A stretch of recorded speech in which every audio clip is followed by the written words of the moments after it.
The following podcast is being brought to you by the Defy Life Podcast Network. And I was like, guys, hi. I was so excited. Oh, we said hi. Let me get high again.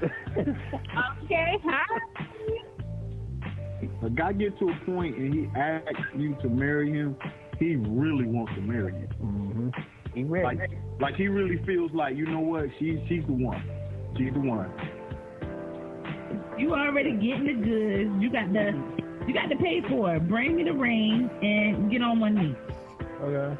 Or two. You need time to observe someone and really get a sense of how well do they treat you, how well do they handle adversity. You're not the one because you don't have grit, the perseverance.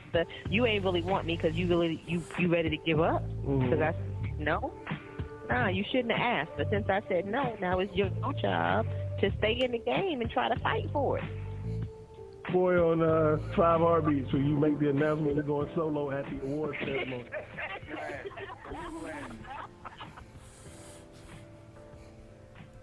What up? And happy One Eye Shut Day. Welcome to the podcast about many topics from the perspective of 3 married couples. Every week we come on here and I remind y'all that this is the dopest podcast out there. So I want to do it again this weekend. I don't want to let you down. And so welcome once again to the dopest podcast out there that's powered by DefyLife.com. You can listen to us on DefyLifePods.com, iTunes, Spotify, or any of the other popular podcast platforms out there. Welcome back. We've got another great show lined up for you. Tonight, though, we are missing 1/3 of the crew. The Stevens won't be with us this evening.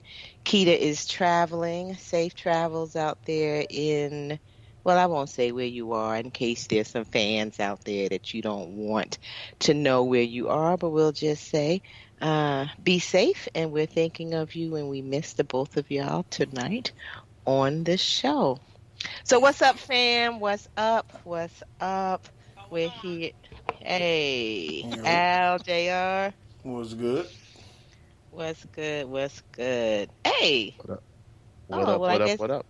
Maybe that was a natural, organic kind of segue. Oh, see what I did there? And so what's good? Right, you see what happened? Right. Into what's good. Yes. So, Ladine, I think I heard that you was the one speaking for y'all this evening. So why don't you go ahead and kick it off for us? So, first of all, I had an amazing weekend. Got to see the other 1/3 of the Glymph this weekend. It was a great time to see y'all. It was a very beautiful Father's Day. I think it was amazing. Seeing family. What is good? I had a catering event this weekend I had to do, and I thought that was pretty dope. But the one thing good in the marriage this week, I would say. So usually for holidays and stuff, right, for JR,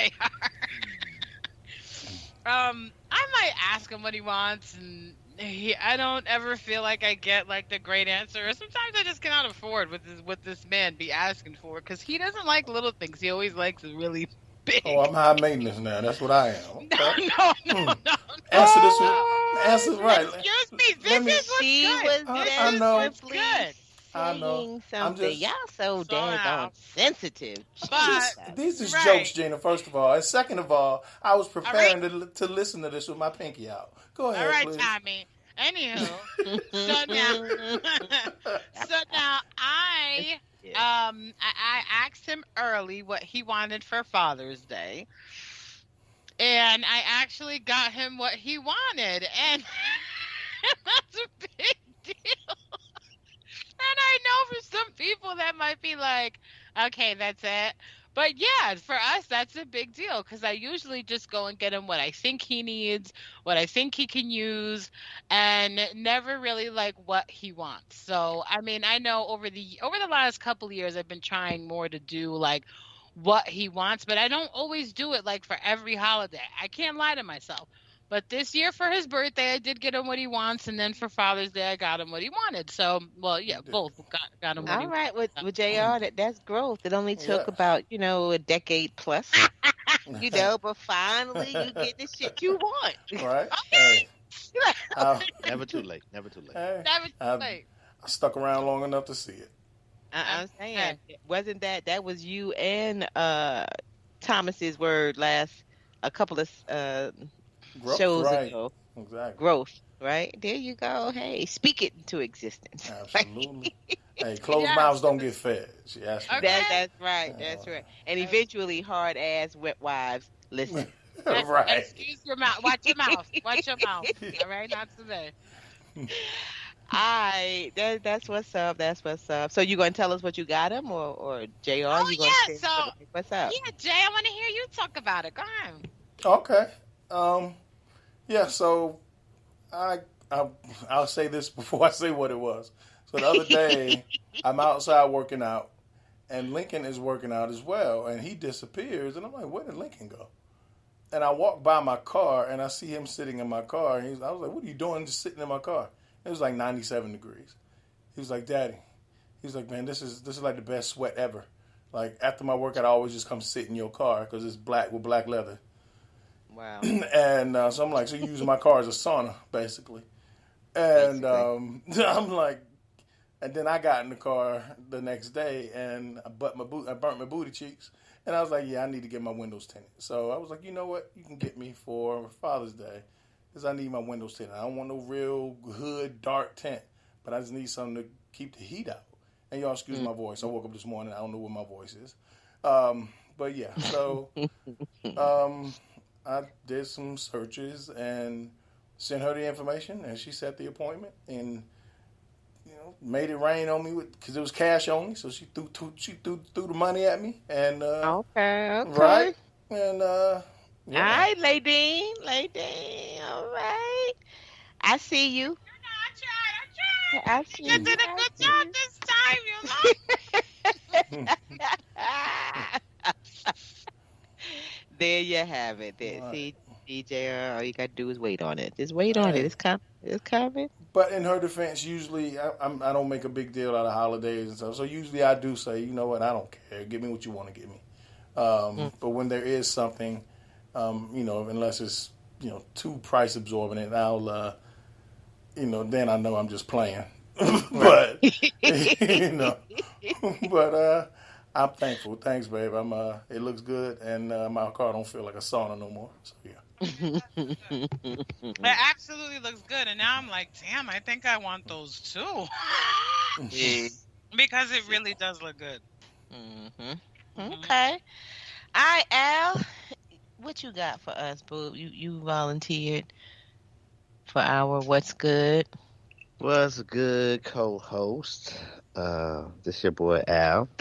And first, let me say, I was definitely a little skeptical about this refining of the starting of the show with the segment, but I definitely can see the positivity in it, and it just has like unexpected benefits. And one unexpected benefit is that y'all just gave all of some of our listeners, particularly the husbands who have hard-headed wives, hope.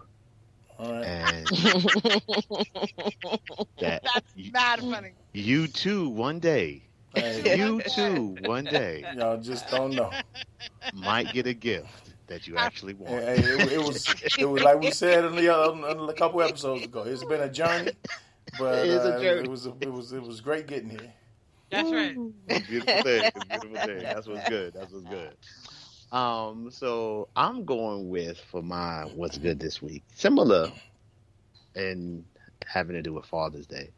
I think, when we think about our marriage, it was a very good thing that we one, we've been doing a lot of traveling together, and last few weekends, spent a lot of time and haven't really killed each other. So I think that's something, something to be acknowledged, right? But I think particularly about this weekend, it was in a very similar way, an example of you giving, providing what I wanted for my Father's Day experience. And when the opportunity was thrown out there to travel to Winston-Salem for this weekend, it was like, oh man, that is weekend. Yeah, that's Father's Day weekend. You sure you want to do that at Father's Day weekend? It's like, no, actually, that's exactly what I'm doing on Father's Day weekend. And I appreciate your willingness to not only come, but as I said, allow me to have a good time and allow me to go, right, and have a good time. And it wasn't allow me from a perspective of permission, but more allow me in the space of, I'm coming with a joyful heart, like trying to have a good time, looking to experience your family, and not on dag, I really would rather be in Atlanta thing, which is how some couples might have brought it. And in that experience, the person is having to balance having a good time with also trying to make up for the other person not wanting to be there. So I appreciate you not bringing any I don't want to be there energy, and it all was I want to be there energy.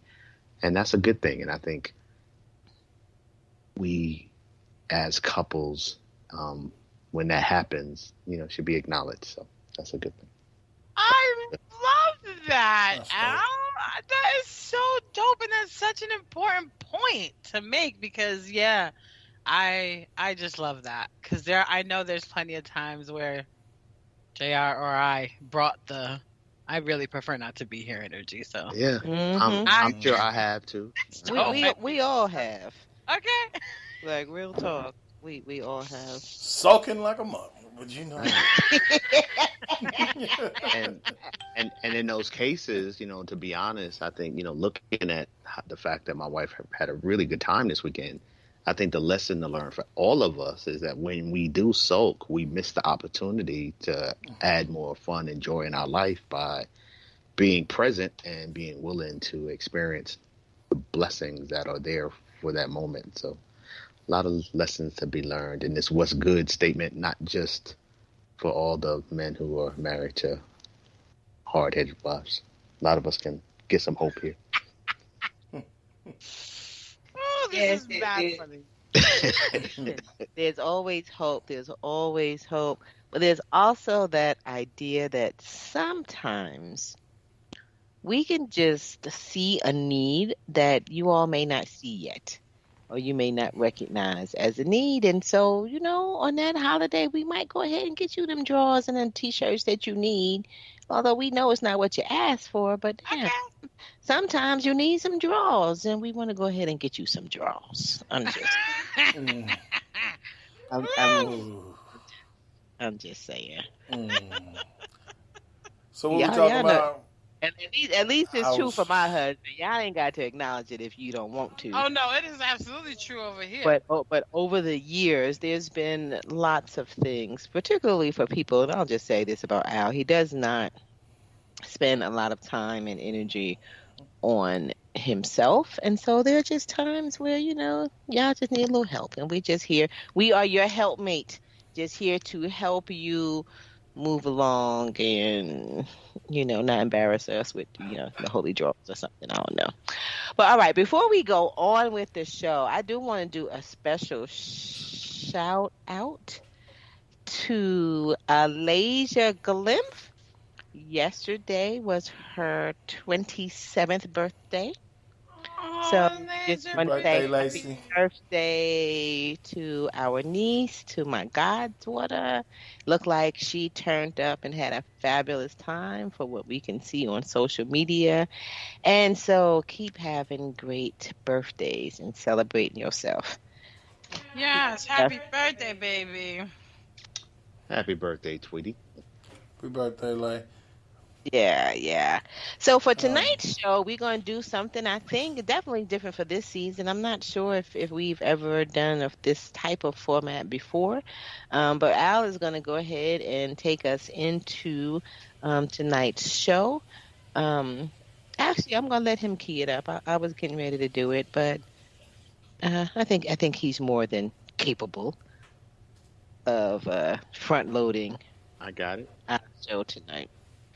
Appreciate the assist. So tonight's topic actually stems from we actually were together this weekend on the porch having a conversation.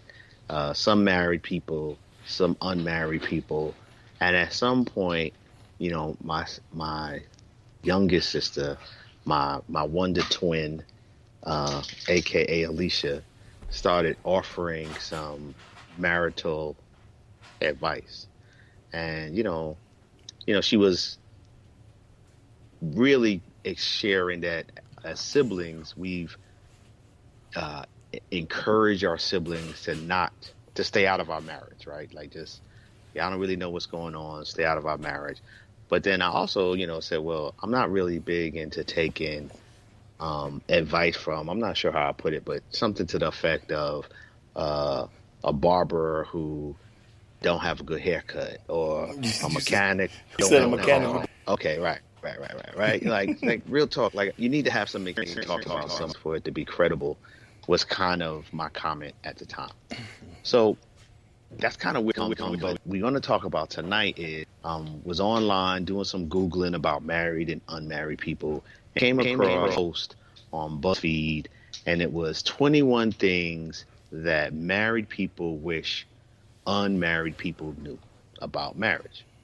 So I'm gonna throw them out there and just kind of get your thoughts. Everybody, doesn't have to respond or can respond, but just curious to hear kind of what y'all thinking, if y'all co-sign these statements or not. I'm really excited about this, by the way. I'm just saying. All right, that's what I'm talking about. So here's number one. Go on a road trip together, travel together before marriage. Close quarters and tough situations will give you insights into who that other person is. What y'all think about that? Anybody want to comment on that? What y'all think about that comment? I totally agree. Yeah, I think that's something that needs to be experienced before you marry. Yes. Yeah, I'm with you. I think what people don't appreciate often enough is being able to see how people react in adverse situations, and being able to, because you're going to have those as you build a life together. So I'm with that. I'm with that. Number two. Yeah. Wait. Yeah, I wanted to elaborate a little more too. Go ahead, Gina. It's 21 of these. So we ain't got to do all 21. We ain't got to do all 21. It's our fucking show, so we get to say how say your piece. It's not like we're in the room together. I don't know if y'all got something to say, so get it out, or we're moving on. But go ahead. Go ahead, boo. I was just going to say, yeah, generally, I guess I do agree with it. But it's funny because your cousin Brian, I don't think that JR and Ladine, I don't think y'all have met him yet. But he and I was just having a conversation the other day because I was telling him about, the road trip that we were getting ready to take, the one that we had taken, blah, blah, blah. So he was like, so, you and Al, y'all had some, deep, meaningful conversation. Y'all talked about those things. They need to be talked about, blah, blah, blah. I was like, nah, we don't do that no more. So he started laughing. And it was like, and because while we do sometimes, so like, of course, we'll have some conversations, and some are deep and some are not, and blah, blah, blah. But we do... we have learned, like, there's some conversations that we don't need to have in the car. Like, there are some conversations that we got, this getting ready to be a 7-hour ride. We don't want to end up in a space in hour 1 that's making us, like, going to hate the next 6 hours. Mm-hmm.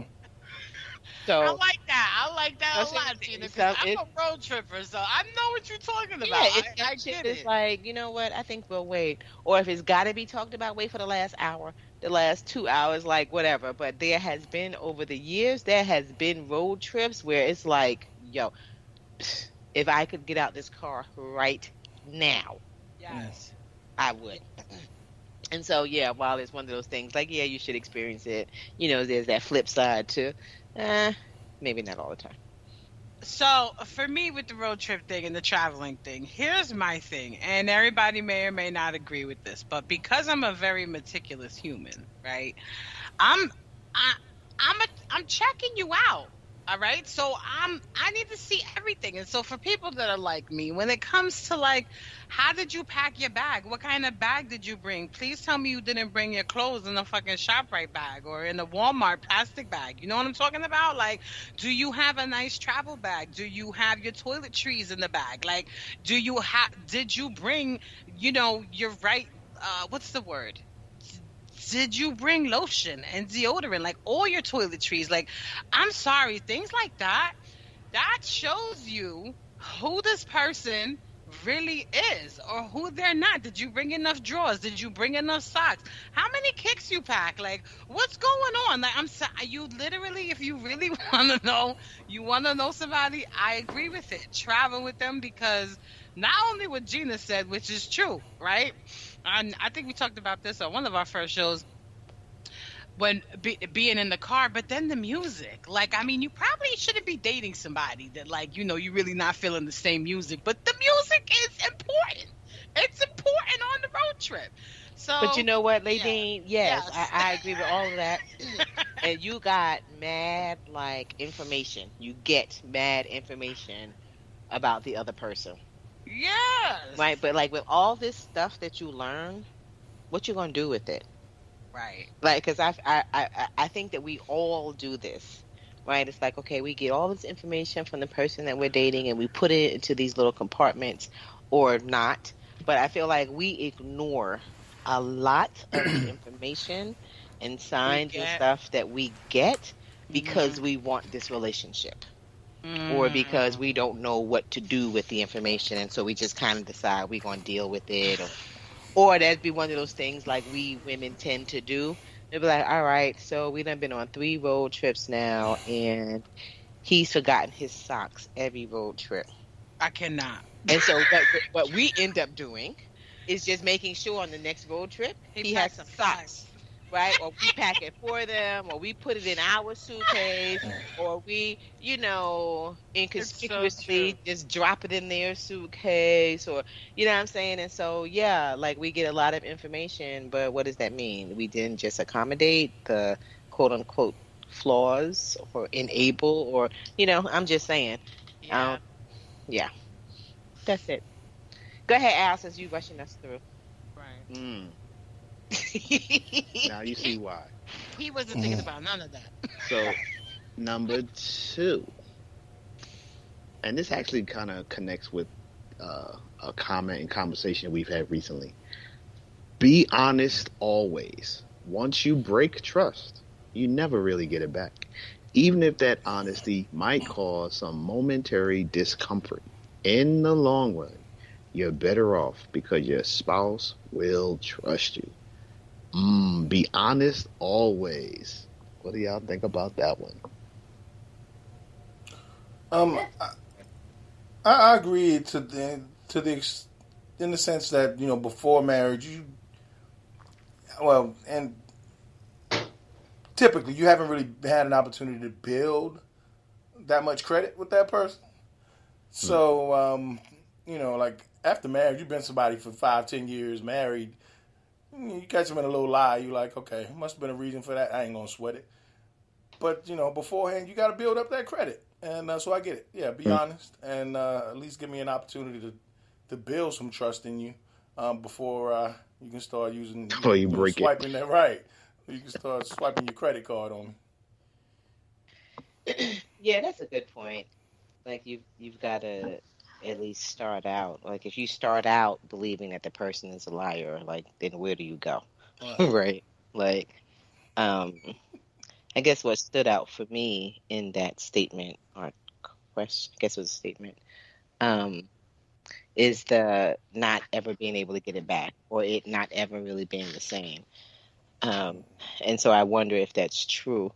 And for couples who have dealt with infidelity with, I don't know, there's some chronic lying out there, like whatever, so are we saying that could never, I don't know. I guess I just don't know if I believe that. And I guess, and it might be a time thing over time. I don't know. What I mean, I think many of us have a false sense of trust anyway, like a false expectation of this, that people will never lie to me. So, that trust requires total honesty all the time. You know what I mean? Like, I think you can trust someone who isn't honest all the time, like, because I don't think anyone is. You know what I mean? So I think what happens is, until that first instance of dishonesty, you have this belief like, oh no, not my boo. Like, I know everybody else in the world lies, but not my boo. And then they lie, and it's like, oh my God. I don't know if I ever thought about it like that. My God. I know I did, because I'm kind of the exact opposite. Me too. I always meet people knowing, right? I'm like, I know this motherfucker lying, but that's all right. I mean, everybody lies. Like, I know everybody lies. So I go into it thinking somebody's going. Everybody's going to lie at some point. So I think that's a lesson that people learn. So that would kind of be what I would tell them is, want them to be honest as much as possible, but understand motherfuckers gonna lie. Like, they are gonna lie. And don't insult my intelligence. I just put it at that. Like, don't lie to me. Like, I know you're lying. So, and I know you're lying. And it's just ridiculous. And call me a bad mom or, not. But I would tell my children, if you're going to lie, at least make it a good lie. Be smart about it. You know what I'm saying? Like, don't get caught. Like, don't get caught for stupid shit. Because you can't come up with a good lie. Come on. If you can't, then don't lie. Make them count. Right. Make them, that's right. Make them fucking count. And I think also I think eventually you get to a point of really some stuff not worthy of lying about. And are you mature enough to be honest about who you are to yourself and to the other? And I think that's part of the growth in the journey, is that I think when you're young, you feel like, I need to hide my flaws from this person. Right. Yeah. And I think eventually you get to a point where I hope it's like, this is who I am. I don't have to lie about this. If I do have to lie about this, maybe this ain't the person I need to be with. I like that. Number 3, live together for at least a year before getting married. I don't know if we've had that as a topic yet. Right. This would be interesting. What do y'all think about this? I don't know about this, man. So I guess nowadays, absolutely, right? Absolutely, because you want to learn their habits, and either those habits you're going to learn to live with, or those habits are going to eat you alive every fucking day. It just depends on what you can live with and what you know is going to make you crazy. So I totally do agree. But there's something also about, like, being single and having your own space and allowing the man to court you. And I feel like when you live together, you give up the courtship. And I think being courted is a very important part of the dating, of learning each other, of all of that. And you can see by visiting each other's places and whatnot, you can still see their tendencies, around the house. So it's like, I don't know. For me, it's a little bit of both. Yeah, I disagree with it. Because of what you just said, Ladine, the whole courtship thing. I also think that, so a lot of people, not all, but a lot of people, when they decide to live together, then they're like, we're going to be together forever, right? Whether that means marriage or we're just gonna, we don't really believe in marriage, but we're just gonna be together, forever, blah, blah, blah. And so if that is the way that you think, then, I disagree with it for that, right? Because if this is gonna be your forever, then to me, enjoy or experience being independent, having your own place, like doing your own thing before you get into that forever situation. Because that's going to be so much longer than, the couple of years that you'll experience, like just being on your own. And I think that's, I just think that's an important stage. And so many of us like skip over that stage. Like we go from parents' house straight to now I'm living with, my boyfriend or girlfriend or whatever it is. And then lastly, I'll just say, back to what are you going to do with that information? Like, I really don't know of any couple that I know of that lived together before they got married, saw stuff that they didn't like, and was like, okay, I'm out. This is not a good situation for me. Like, seriously, you still forward with the relationship. Right. So this whole, we got to learn each other. Well, yeah, no, because you ain't going to do shit different. You still going to get married. So you may just wait. Do you, let him do you, save yourself that year or two or whatever it is of aggravation that, over him not putting the cap on the toothpaste because he ain't never going to put the fucking cap on the fucking toothpaste. So just, hey, save yourself and wait until y'all get married and then go for it.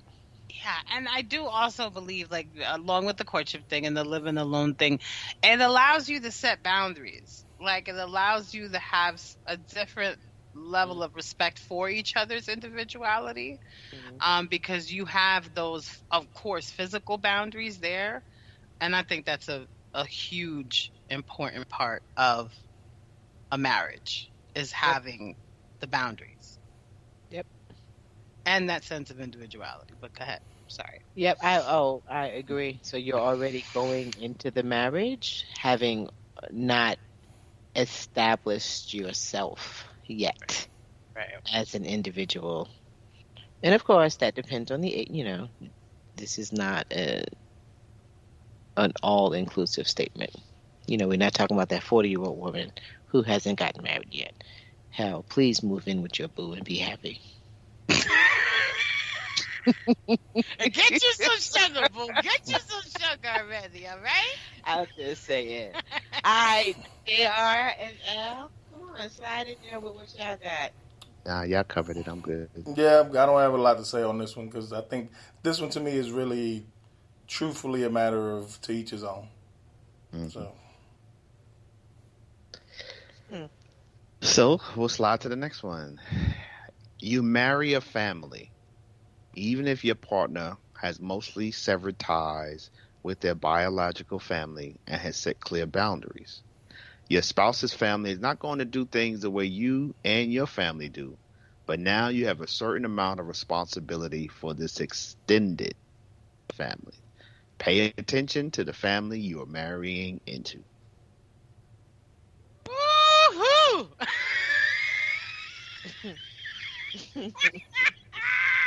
That's a hot topic right there. Oh my God, this is hilarious. We have talked about this one, and I think there's a lot to that. Yeah, we probably should have skipped this one and just made that a show. Yeah, we already made it a show. I think we did make it a show. We have talked about it some before, but shit, this is a new day. Okay. So wait. Say it again, Alex. It's a whole lot. I mean, at the end of the day, the point is pay attention to the family you're married into. Your family, your spouse's family is not going to do things the way you and your family do. That is absolutely correct. And now you have a certain amount of responsibility for this extended family. I agree. But you also have the right to set your own boundaries Bam. as it relates to what you're going to do with your family. With a new extended family. That's right. Right. Especially if whatever's taking place is in your household. Yes. You have the right. You have the in your house. Right. I'm just saying, but as far as setting, like establishing new traditions, establishing new routines, you always have the right to say, "Hey, mom, dad, cousin, whoever you are, my house, my rules. When I come to your house, I follow your rules." Yes, make sure they put some motherfucking respect on that name, okay? Right. I'm sorry. And so for now, no sugar on your grits. Thank you. And I think the pay attention to the family you're marrying into, and that you marry a family, I think it's something that a lot of us don't do. Like really take that as part of the equation. Like we so fall in love with the person that we don't even look behind them, and a lot of times it's what's behind them that jacks up the relationship. And so I think if more people paid attention, even if they have this great relationship with the partner, it's sometimes the family that really affects the relationship most. Yeah, and it also helps you understand your spouse better. When you understand not just the things that their family their family does and they're accustomed to, but also why does my spouse do this, and why are they so attached to these certain things, and so against certain things that I may want to do. It helps you get a better understanding of where they're coming from. Yeah, true that. It's a journey.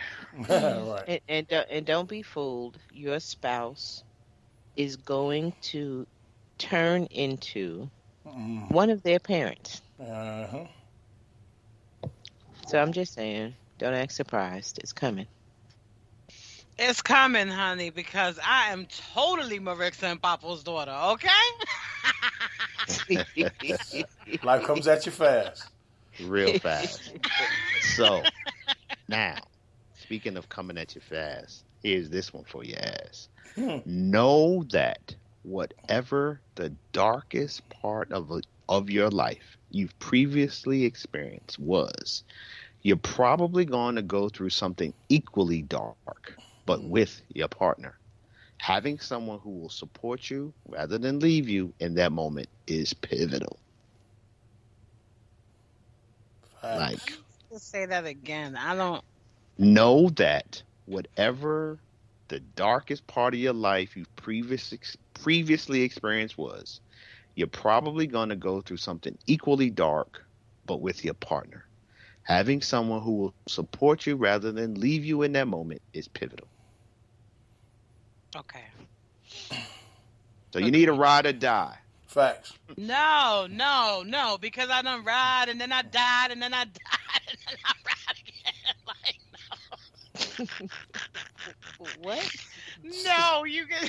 That's some shit she heard on the TikTok. Right. And it was mad funny and I loved it. And the lady was like, no, I'm tired of being ride or die. I done ride, I done died, I done ride, I done died again. It was mad funny. So ironically, the TikTok chick was not married.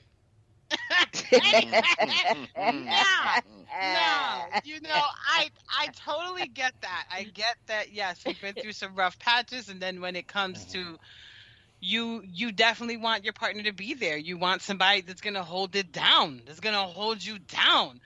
But I just got a problem with the whole ride or die thing. Like, are we stopping? Are we eating? Why do I gotta come? I need to know what's happening. Can I get the fucking itinerary? Like, I need details about this. Will you stop quoting this TikTok, please? I'm sorry. So anyway, so it's a very serious thing. Like, I get, yes, you want somebody that's gonna have your back and who's gonna be down for whatever. Absolutely. But there's always for me there's a big but to that, because I feel like sometimes you be setting each other up sometimes, and you don't realize that you're setting yourself. You don't want your spouse to set you up to fail, but you gotta have their back. and you don't, and sometimes we be setting each other up to fail in marriage, and I think that's fucked up. So I get that you get to have the rough times together, fucking shit, but I don't know. So somebody else needs to comment on this one because I'm not doing good. Probably so. Somebody save her, please. Somebody save me. Speaking of supporting your spouse in hard times, I agree because I mean, you got a life to live. You're gonna go through some shit. Whether it's your individual issue or not, it's gonna become a marital issue. And so I think, ideally, yes, you do want someone that's going to be there to support you, and you want to be the one that's going to support them during their times. Because that's only added stress. When you got to wonder if, damn, I'm going through something. Now I got to wonder if my wife going to leave me. So, at least, you want to know that you got somebody that's willing to try. And so I think a lot of the stuff we talked about before this, like taking those trips and seeing how people react to controversy and adversarial times, that kind of leads up to this, and knowing how, getting an idea of how you're going to respond together, and how you're going to respond individually when tough times do come. Yeah, that's what I was going to say. It just made me think of, Al talking before about, there needing to be enough time for courting so that you begin to learn, certain things about people, and some things you can't learn unless you go through it, right? And so there needs to be time for hardship so you can see how that person responds, right? And you'll get lots of information. The most important probably being, did this person, stay to fight, or, did they flee? All of the other actions, I feel like, those can be discussed and negotiable, but was this person's instinct to stick in there, or was it to, be out, even if it was just a temporary thing? Like, that says so much. So, back to the other one we had talked about paying attention. Or was it this one? Whichever one said, the point is pay attention. Pay attention to the family and pay attention to the person, right? Because you get, again, I feel like we ignore a lot of the messages. A lot of the information that we get, we make it fit into our agenda. So, just pay attention. So when I read that, the phrase that comes into my mind is human frailty. And I think maybe that phrase sticks in my mind because when we were on campus a couple of weekends ago, one of my professors commented that he actually read our novel, Tourists in Your Own Town, available on Amazon right now, shameless plug. Yep. And that plug that it was about human frailty is how he described it. And I think I'm okay with acknowledging, reminding people, and really honoring that as humans we are and weak at times. And so to me, that comment, that bit of advice is just a reminder that you are going to have moments of weakness. You had them before you met this person. You're going to have them when you meet this person. And you want to have somebody who's going to support you in those weak moments. And I think that's something that when you're dating and you're not having time to see people's weakness, or people aren't seeing your most weak moments, that's not part of the equation sometimes when we get married. So I think I can understand why you want to get an unmarried person to understand that, because that's definitely something that you want to identify in someone who's willing to stay with you in your weak moments. I get that. Here's a good one. It is totally okay to sleep in separate beds or even separate rooms if that's what works for you. I'm not going to be a good partner if I can only get 4 hours of sleep because I was listening to him snore all night. Or if his job requires sleeping schedules and take a while to get to sleep. It's totally okay to sleep in separate beds or sleep separate rooms. What do y'all think about that? Gina, you've been dealing with me snore for 37 years. Apparently, you said, I'll deal with the snoring. You haven't left my bed yet. What do you think about that? Yet. Capital Y. I know, because things are ever evolving, right? Right. She been dropping hints. Yo. It's for a while now. I don't know what to say about that. Generally speaking, I'll just say I guess I don't think it's a good idea. Yeah, I think people need to sleep together. If you are married, if it is possible, I think people need to sleep together. I think it's important. It's an important part of a marriage to share a bed. There's a certain level of intimacy that happens. Yeah, so I don't know. Get your man and get a CPAP machine. I don't know. I do a lot of nudging because there are certain positions that he sleeps in that's a little quieter than others. Like you should throw nudges in the airports. There'd be some elbows thrown. You be dreaming. I don't know what you're talking about. That's a nudge, and when Mike Tyson is in the ring, that's a nudge. That's also one of the reasons why I sleep with the TV. The TV in our room stays on all night. Oh no! And you could not sleep with me, boo. I'm sorry. Yeah, some of that is because it helps to drown out the snoring. Music could do the same thing, or whatever is your pleasure. But yeah, it gets rough on some nights. But listen, I don't know. That's one of those things you figure shit out, whatever works for you, I guess. But I think that married people need to be in the same bed. I think married people need to be in the same bed. I definitely agree. I do think that there are some marriages, though, that aren't set up for intimacy. And I think those marriages, if it does work for them to sleep separately because they don't have that level of intimacy, then fucking A, don't sleep in the same bed. Like, seriously. Yeah, whatever works. Right, whatever definitely works. But, This one is interesting. Can I? What mind if I noise? jump? Yes, go ahead. I don't know. Getting married does not mean you will never feel lonely again. Better say that shit again. Getting married does not mean you are never going to feel lonely again. Is that enough? Or should that is a fact. That is a fact. Why?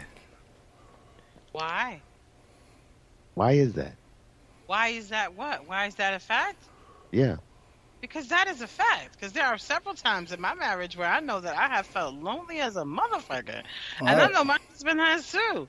So I do think that is a fact. I think that, there are it's definitely different strokes for different folks.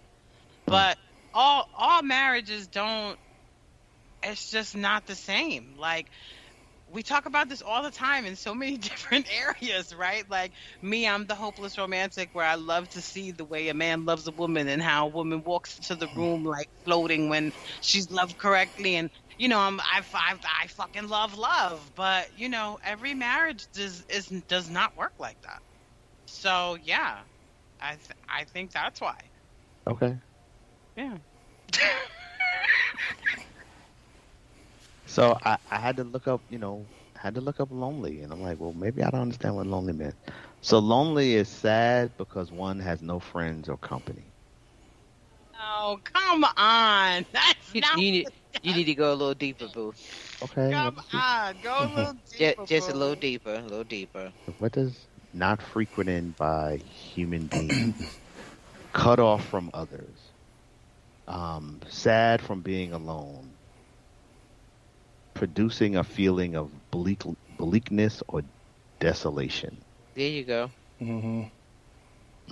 Okay. Yeah, because I think loneliness is the byproduct of being alone, right? So just because you're alone in a situation doesn't mean you're lonely, but it can get to a point where you can feel desolate from being alone.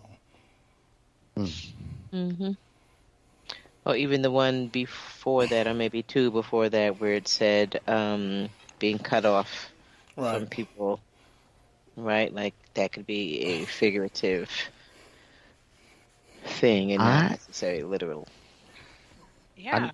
I am searching my brain. I really feel that's not an emotion I'm certain that's not an emotion I've felt in the last 30 years. That is absolutely beautiful. That is because you guys got this like really dope way to mesh. Even when you don't mesh, you kind of fucking mesh. I don't think he means outside of his marriage as well. Like now. I just don't think I've ever felt. I can't remember the last time I felt lonely. Nothing to do with the marriage, Ladine.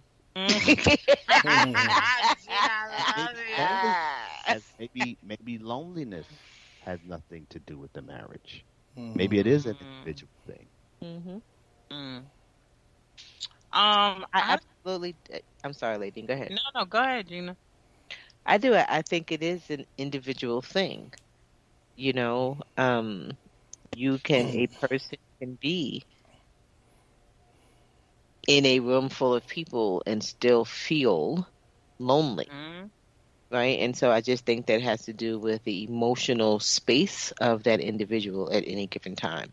And so it makes sense to me that, like, that's not surprising to me that Al would say that. I don't even know. I was going to say, I don't even know if he really understands that concept. And he didn't really, because he had to look it up. You know what I mean? And so the fact that he had to look it up says, like, there is no intimate understanding of that emotion. That's so interesting. That's so interesting. Like, what the fuck? Yeah. So, I think it's completely individual, and it has nothing to do with marriage or people's relationships even, necessarily. Is, who you are. Yeah, and I think it can definitely stem from the different love languages that you have in the marriage, So, like, if you're not meeting those needs that of your spouse or whatever, then your spouse may be feeling pretty fucking lonely. You know what I'm saying? Like, because they just might not feel like they're being loved the way they need to be loved. And I mean, there are so many different levels to the loneliness, but absolutely. Yeah, I just think, like, individually, I can agree that it has nothing to do with the marriage or any other relationship necessarily. And as an introvert and as a Gemini, like, generally 99% of the time I'm good by myself. But as that person who likes to connect with people on their own terms, on my own terms, I guess, there are times when I'm like, the last 364 days I might not want to deal with you, but I'm reaching out now. I want to holler at you. And if I don't get a response, then I'm like, oh, you don't want to holler at me no more? What's going on? So usually it's an individual thing. So I don't think it has anything to do with the relationship per se. But there are times when, at least for me individually, when you are seeking, I guess, like, some kind of connection, and when you don't get it on your terms, it can be difficult. Okay, here's another one. It has to deal with taking advice from other folk. We can sometimes forget that just because it works well in our own life, that doesn't necessarily mean it will work for others. When you're a young couple, dozens of older couples are going to tell you what works for them. The best thing to do is understand that it's coming from a place of caring, and some of it will be good advice, but you've got to just find what works for you. I think that is so important. So important.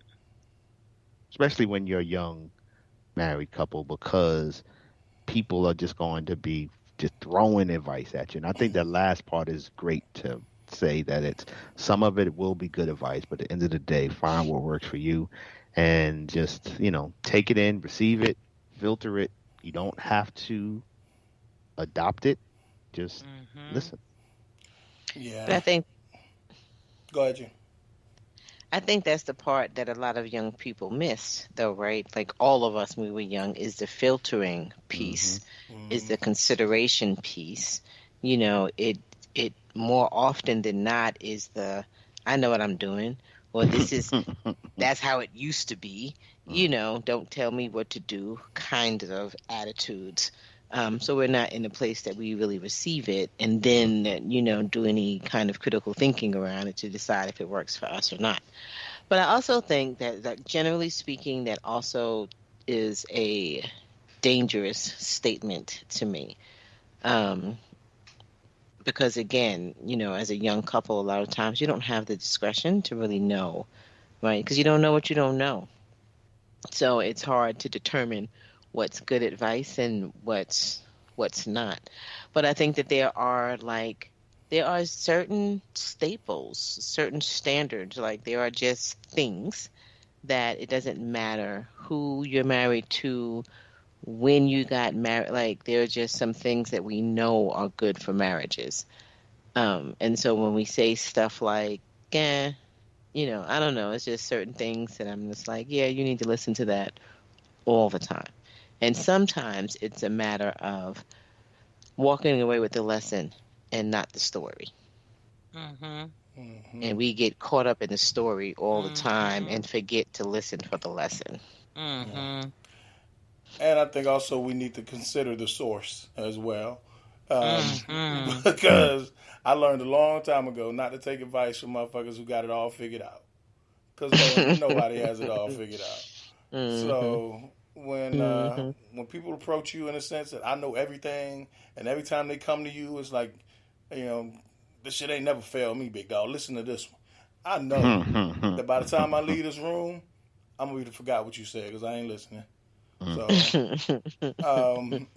just consider the source when you taking advice. Always be wary. Yeah, I hear you on that. Here's an interesting one. I would urge people to consider a low-key wedding. My wife and I eloped, and as far as I can tell, all we missed out on was months of stressful planning, spending on obscene amount of money, and the existential nightmare of having to stand up in front of everyone you know and tell your partner how you feel about them. It was intimate, precious, and the best day of my life, and we didn't even have to bankrupt our parents for it. What do y'all think about that? We coming from people who both had elaborate weddings. Well, shoot. Well, we didn't have an elaborate wedding, but go ahead. In our wedding, wasn't no bankrupting our parents. That wasn't even an option. Well, neither one of us eloped. How about that? So we had receptions and shit and paid for people to eat and drink and shit. Yeah, that's really all we did. Like, we just had our, 50 people, and that was it. We didn't even invite, our closest friends. It was just family. I don't know. I feel like if you got it to spend, have the fucking wedding, man.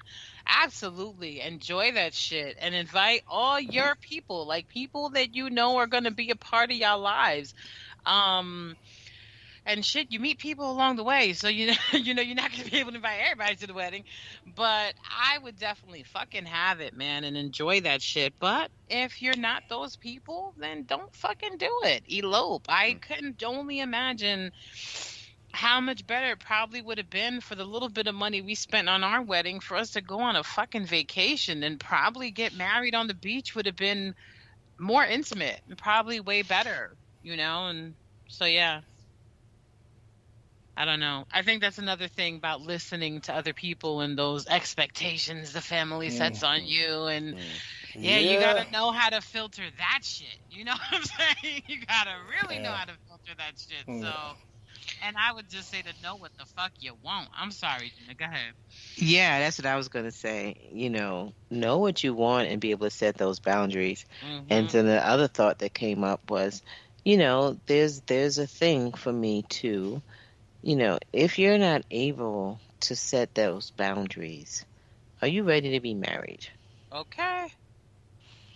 There are some things. And again, pay attention. For both, pay attention. How are you handling those stressful situations? Are we caving in? Are we listening to our parents? Are we whatever all your options are? Yeah. So for me, JR, to use your term, I think this is one of those things that absolutely is to each his own. I don't have an opinion. I don't think either one is better than the other. It's just based on what can you afford. I definitely don't believe in couples, should be doing, these elaborate weddings that's going to put them, in the negative starting out. But if you can afford whatever you can afford, go for it. If you don't want to spend your money that way, then don't. I mean, you know what I mean? That's really just one of those things. I do know, as I listen to my daughters speak, I do know that, 27 years later, I am there's a difference. What does can you afford it mean? You know what I mean? And just because you're saving for this, elaborate wedding that you want, does that mean that that's the best use of your money given your financial situation, right? So, but again, at 25, when I was planning my wedding, I wasn't thinking about any of that. This is what I wanted, and we hustled, and we got the money up, and then we asked for nothing but money for our gifts. So whatever we owed, we were able to pay back, with that. And so, I would recommend not going into debt for it. I don't think it's a good idea to start a marriage off in debt, especially for something. I mean, yes, it's the memories, but at the end of the day, you're feeding people. This is about food. So, yeah. I love you right now. Yeah. At the end of the day, this is about food, It's right? about food. This I mean, is it could be a thousands of lot dollars. cheaper to feed these motherfuckers tonight, okay? Yeah. I cannot. Yes. Yeah, I definitely, looking back, this is coming from an experience of working 3 jobs to pay for our wedding. And to me, to me, it was worth it. I don't have any regrets at all for the amount of time and resources that were sacrificed to do it. Now, years later, I think the point of, could you have fed and offered a party for people, in a less extravagant, little bit less expensive way? Probably. But, we also got married in New York, so I don't know if we could have. But, either way, looking back, that's not neither here nor there, because I think what I am a believer is that there's some things that aren't just for that person, right? So I don't think the wedding was just about us. It wasn't. And it was about a celebration of acknowledgement of families coming together, of us coming together in front of our families. So I even then took it with that perspective, looked at it as an opportunity to start it with this is the way it's supposed to be started. And it was just worth it. And I can appreciate people looking at it differently, because I do believe it's what everyone else has said. It's just like, whatever's for you, that's the way you should do it. But for me, it worked. And our wedding was beautiful. Like, people loved our wedding. Yeah, it was dope. Again, dope people doing dope shit. I mean, you know.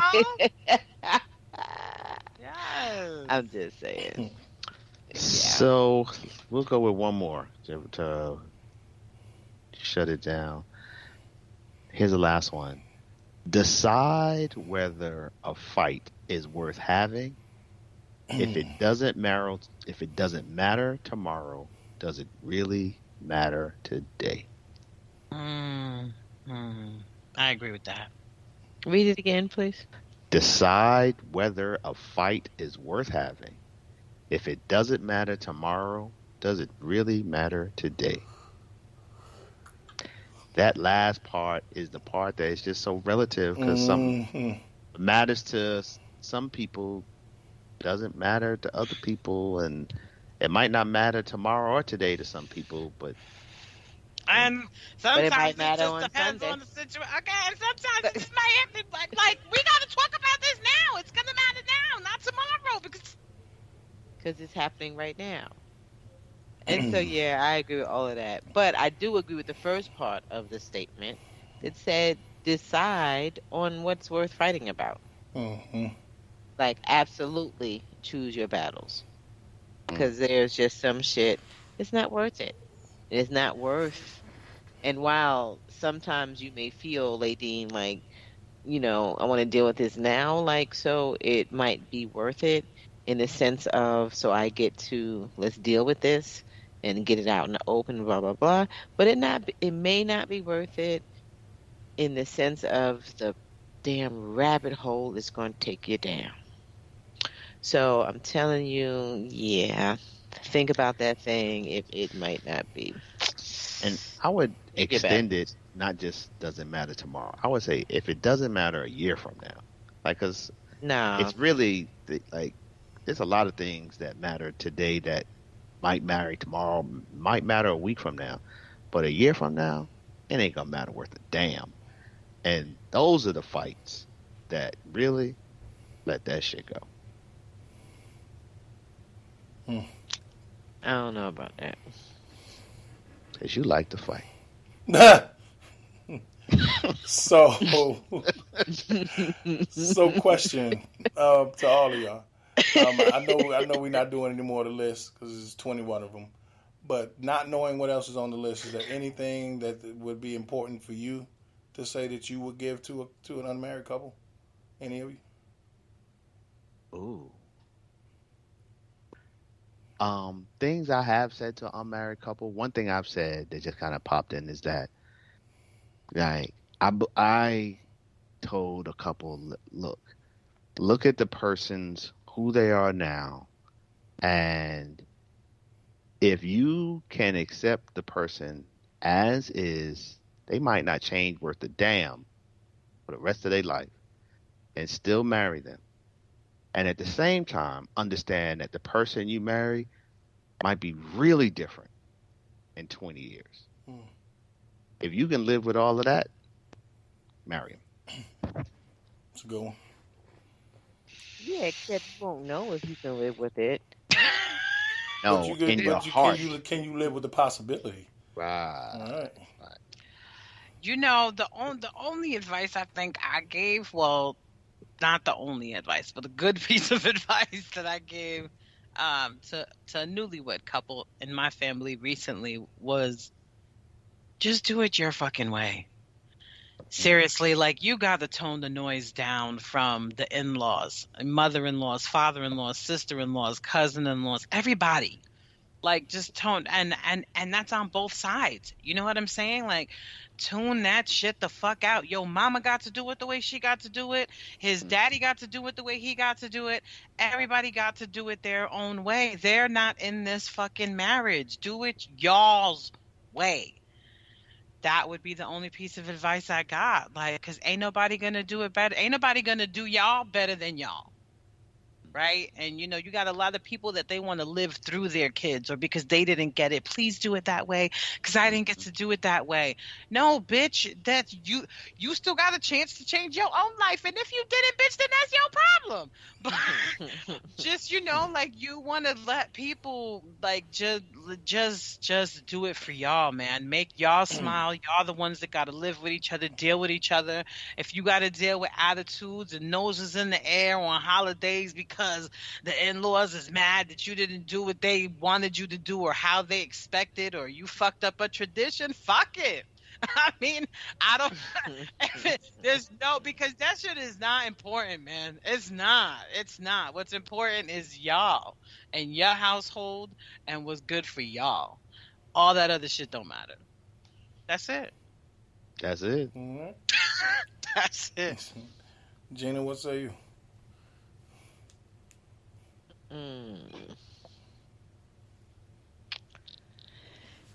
Yeah, I just had one, and it slipped my mind. So go ahead, Jay, while I think about what I was going to say. Okay. I guess mine would be don't seek Oh, go ahead. Go ahead. You got it. Yeah. Go to counseling. Oh. If you're not married yet, go to the pre-marriage counseling, couples counseling, whatever they call it. If you are newly married, go to marriage counseling. And I say that because you don't know what you don't know. And this is completely new and different for you. And so I think it's just incredibly helpful for an experienced person to put some things in front of you that you probably as a couple did not know to think about. From everything from financing to child rearing to like all of it. Just stuff that you just didn't know that needed a discussion around. Yep, cool. That's it. Okay. Mine would be as individuals and as a couple, don't seek comfort. Because seeking comfort is it's a natural response as a human, but it also stunts your growth. So push each other to not be comfortable, push yourself to not be comfortable, and push each other as a couple to stay out of comfortable situations for so long. Allow yourself to be uncomfortable, and you'll grow bounds on bounds. So don't seek out that comfort that is easy for us to seek out, especially when we're with an individual that will allow us to. So. I feel about that. That's your advice, though. That's okay. Yeah, I know. That's why I gave it. All right. Yeah. So, listen, everybody got their thing with what they think. Either will work for somebody else or what will work, for them. At the end of the day, do what works for you. Pay attention to it all, but most of all, pay attention to the person that you are in love with, to the person that you are married to. Just pay attention. And what was it? What was the magic word from a couple of shows ago? Communicate. Just communicate. Yes, so some of us don't know how to do it. Thanks for joining us again, y'all. We'll see you next week, same time. Peace. Peace.